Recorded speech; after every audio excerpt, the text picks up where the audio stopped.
광고가 더 나올 줄 알고 여유 있게 기다리고 있었는데 딱 그렇게 아쉽게 끝나네요.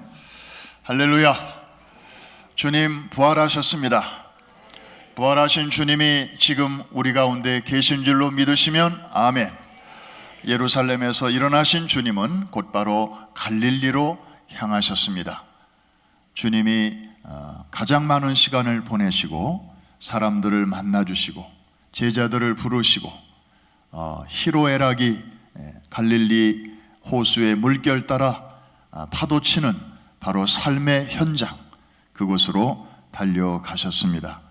주님은 바로 이런 분이십니다. 눈물이 있고 탄식이 있고 아픔이 있고 또 내일에 대한 두려움이 있는 우리 가운데로 부활하신 주님은 찾아오셔서 오늘도 우리에게 놀라운 희망과 소망을 주시는 줄로 믿습니다.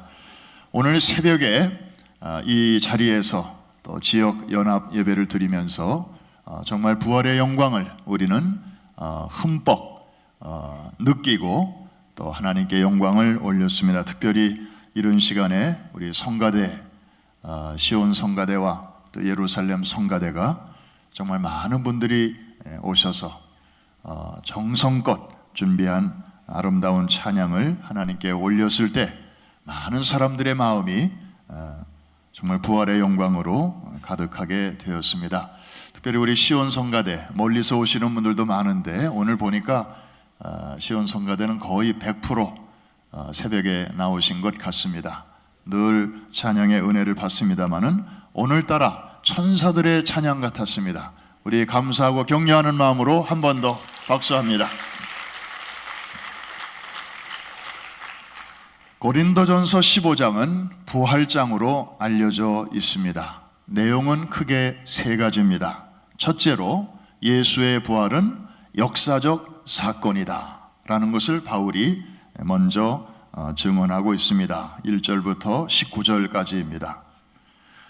예수님의 부활을 가장 아주 쉬우면서도 힘있게 증거하는 소재가 빈 무덤이 아닌가 생각이 됩니다. 복음서에 다 기록이 되어 있습니다. empty tomb. 그런데 이상한 것은 복음서 기자마다 조금씩 기록이 다릅니다. 무덤으로 달려간 사람이 어느 책에 보면 한 사람이었다고 그러고 어떤 책에 보면 또 두 사람이었다고 그러고 여러 가지로 한 사건을 두고 4명의 기자가 약간씩 다르게 기록하고 있습니다. 그래서 기독교를 헐뜯기 좋아하는 사람들, 그리고 부활을 도저히 믿을 수 없는 사람들은 이런 것들을 이용해서 예수가 실제로 부활한 게 아니고 조작이다, 그런 얘기들을 지금도 하고 있습니다. 그런데 여러분, 조작이라는 거 요즘도 사람들이 많이 하고 있습니다만은 이거 만일에 이게 조작된 이야기라면 이렇게 허술할 리가 없습니다. 여러분, 이 부활이라고 하는 것이 기독교의 부분적 진리가 아니고 중심 아닙니까? 기본적인 기초요 토대 아닙니까? 이렇게 중요한 거를 기왕에 조작할 것 같으면 좀 뒷말이 없도록 사람들이 이거 왜 이렇게 다르냐 이런 말이 없도록 완벽하게 조작을 했어야 마땅하고, 그리고 4명의 기자들이 서로 입을 맞추어야 했었을 것입니다. 게다가 더 결정적인 실수는 이 부활의 최초 증인들을 여인들로 세웠다고 하는 것입니다. 이거는 만일에 조작하기 위해서 이렇게 여인들을 증인으로 세웠다고 하면 이거는 큰 실수가 아닐 수가 없습니다. 왜냐하면 당시 유대 사회에서는 여성의 증인은 증언의 가치가 없었기 때문입니다. 사랑하는 성도 여러분, 그런데 성경의 이야기를 보면 여인들이 제일 먼저 빈 무덤에 도착을 합니다. 뭘 얘기하는 것입니까? 조작된 이야기가 아니라는 것이죠. 그리고 복음서 기자마다 약간씩 차이가 있습니다. 뭘 의미하는 것입니까? 결코 입을 맞춘 이야기가 아니라는 것입니다. 여러분, 교통사고 하나 나도 이 가해자, 피해자 말이 조금씩 다릅니다. 한 사건인데도 입장에 따라서 다른 거죠. 예수 그리스도는 성경대로 오신 줄로 믿습니다. 성경대로 고난을 받으셨습니다. 그리고 어쩌다가 잘못되어 죽으신 게 아니고 성경대로 죽으신 것을 믿으시면 아멘. 이것을 믿는다면 예수님은 그 다음에 성경대로 부활하신 것도 우리는 믿을 수 있습니다. 할렐루야. 바울은 바로 이 기독교의 기초가 되는 예수 그리스도의 역사적 부활의 사건을 먼저 이렇게 깔아 놓는 것입니다. 그 다음에 두 번째 이야기를 하는데, 예수 부활이 확실한 것처럼 성도된 우리의 부활도 분명히 있다라는 미래적인 부활을 선포하고 있습니다. 20절로 56절까지 아주 방대한 분량에 걸쳐서 이제 우리의 부활을 우리에게 소개하고 있습니다. 사랑하는 성도 여러분, 성경대로 부활하시고 성경대로 승천하신 주님은 반드시 언젠가는 성경대로 다시 올 줄로 믿습니다. 그날에 무슨 일이 일어나나요? 잠자던 자들, 다시 말해서 주 안에서 죽은 자들이 일어나게 될 것입니다. 그리고 그때 살아있는 자들은 변화를 받게 될 것입니다. 일어나게 됩니다. 마치 어젯밤에 여러분들 주무셨어요. 그리고 오늘 아침에 이렇게 벌떡 일어나셨어요. 군대에도 취침나팔이 있으면 반드시 그 다음날 기상나팔이 있듯이 주 안에서 잠자는 자들, 부활의 아침에 큰 나팔 소리와 함께 주님 다시 오시는 날 다 일어나게 될 줄로 믿습니다. 한국인의 묘비명을 보면 우리는 좀 이렇게 유교적인 문화권 속에서 자라서 그런지 이 죽음과 관련된 것은 항상 이렇게 엄숙하고 진지해요. 그래서 묘비명도 보면 대개는 아무개가 몇 년도에 태어나서 몇 년도에 죽었다, 뭐 연도가 뭐 겨우 이렇게 표시돼 있고, 또 우리 성도들의 경우는 저희 어머니 묘지에도 가보면 고 아무개 성도 이곳에 잠들다, 뭐 이렇게 대개 표현을 합니다.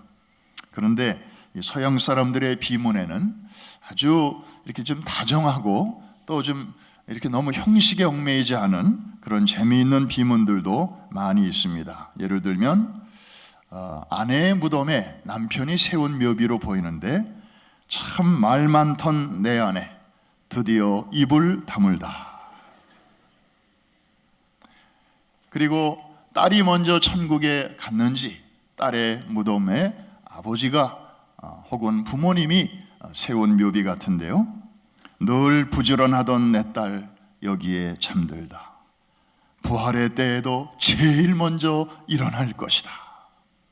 참 마음이 뭉클한 그런 묘비명이 있습니다. 금년에도 사랑하는 가족을 주님 품에 먼저 보낸 그런 식구들도 여기 계십니다. 사랑하는 성도 여러분, 먼저 간 이들을 우리가 다시 만날 희망이 없다면 죽음만큼 슬픈 일이 어디 있겠습니까? 모든 장례식은 영결식이 될 수밖에 없을 것입니다. 영원한 결별, 영원한 이별이니까. 그렇습니다. 그리스도 예수 안에 있는 자와 그리스도 바깥에 있는 자들의 사별이라면 그것은 영결식 이렇게 해야 옳습니다. 그러나 예수 믿는 사람들끼리의 사별이라면 그것은 잠시 이별일 뿐 우리에게는 놀라운 희망이 있습니다. 잠자는 것입니다. 부활의 아침에 다시 일어나게 될 것입니다. 희망이 있습니다. 이 희망이 다른 데는 없습니다. 오직 복음 안에만 있는 것인데, 그 기초는 무엇입니까? 예수님께서 부활의 첫 열매가 되셨기 때문에 우리는 이제 그 다음에 나중 열매, 두 번째 열매로 첫 열매가 열리는 걸 보니 그 다음에 다른 열매들도 주렁주렁 열리는 것이 확실하다. 이것을 바울은 선포하고 있는 것입니다. 그러므로 예수의 부활을 바라보는 여러분들이요, 그 속에서 여러분의 부활도 볼 수 있기를 주의 이름으로 축원합니다.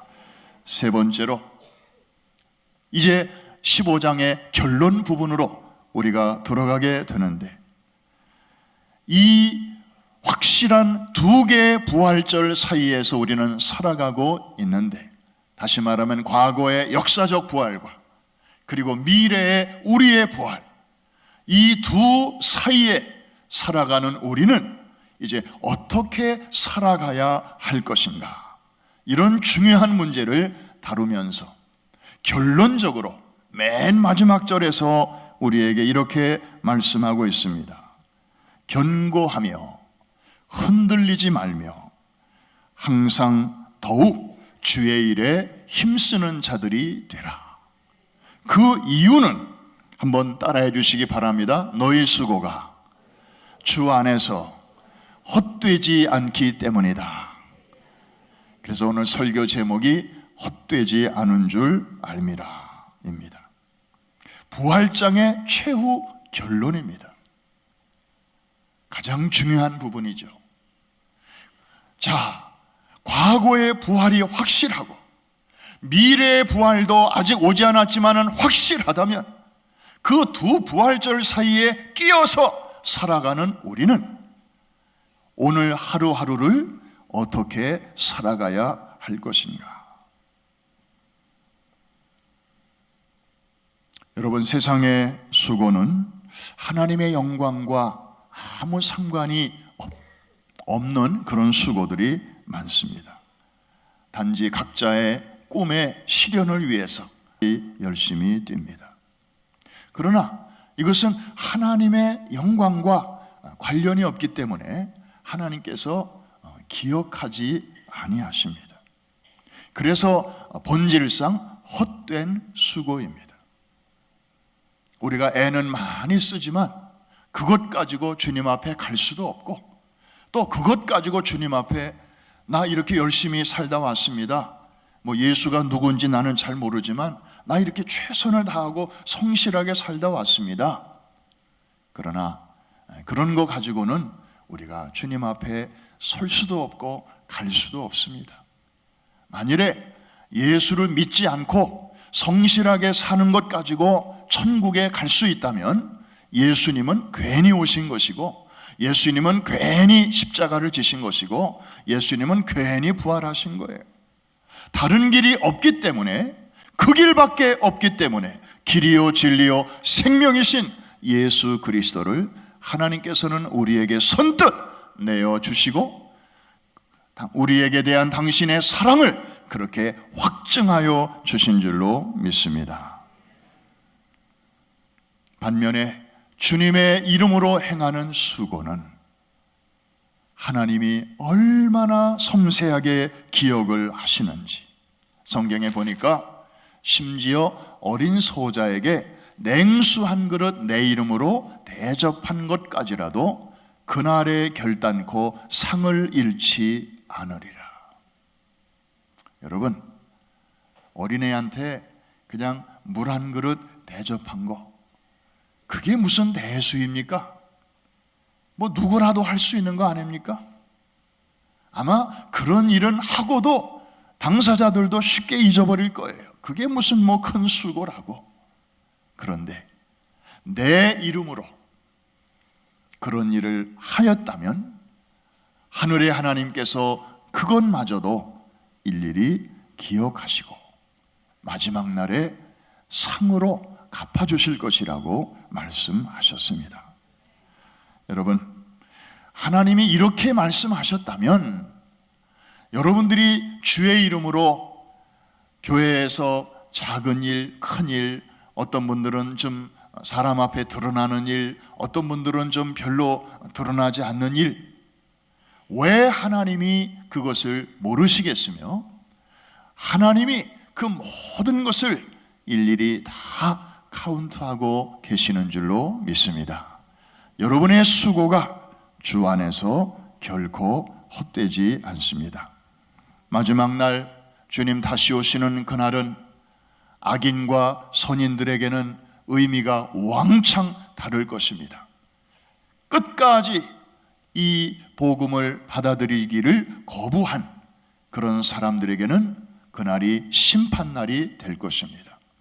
그러나 살아있는 동안에 일찍이 예수 그리스도를 마음에 받아들이고 믿음으로 이제 하나님의 자녀가 된 사람들, 그리고 그 이후에 주의 이름으로 교회를 위해서 봉사하고 복음을 위해서 수고하고 어려운 형제들을 위로하고 도우면서 특별히 우리 교회 주신 사명을 따라 다음 세대 414 세대들을 하나님의 일꾼으로 키워서 저들을 통하여 세계 선교를 무리하기 위해서 힘을 쓴, 그래서 하나님의 소원을 이루어드리기 위해서 평생을 수고한 당신의 자녀들, 그들에게는 그날은 놀라운 시상식이 될 것입니다.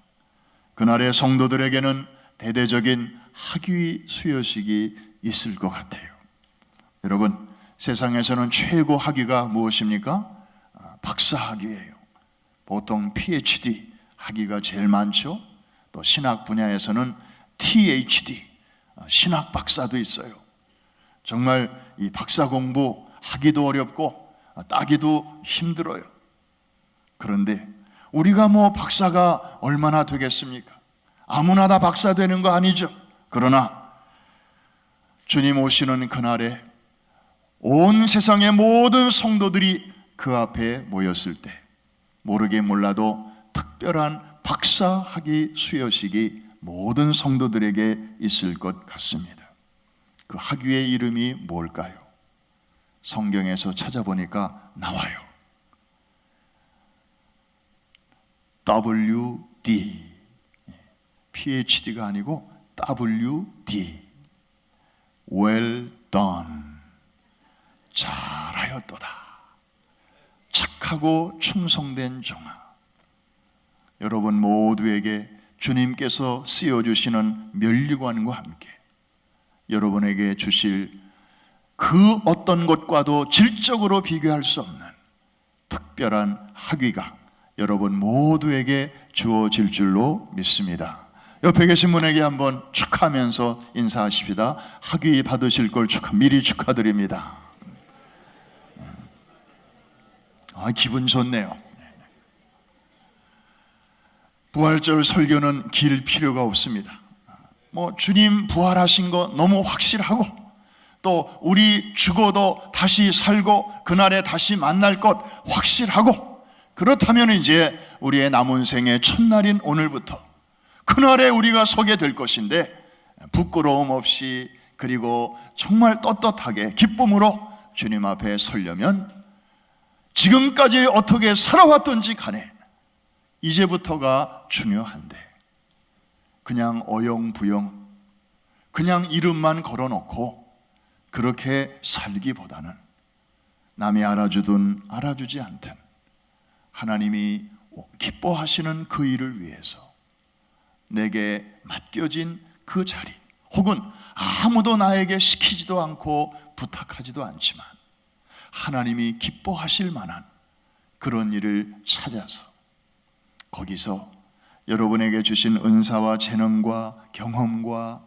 그리고 여러 가지 인생의 경륜을 다 이렇게 집대성시켜서 하나님의 영광을 위하고 교회의 유익을 위하고 다른 성도들의 축복을 위하여 여러분이 그렇게 힘쓰고 수고할 때에 우리 하나님께서 크게 기뻐하실 줄로 믿습니다.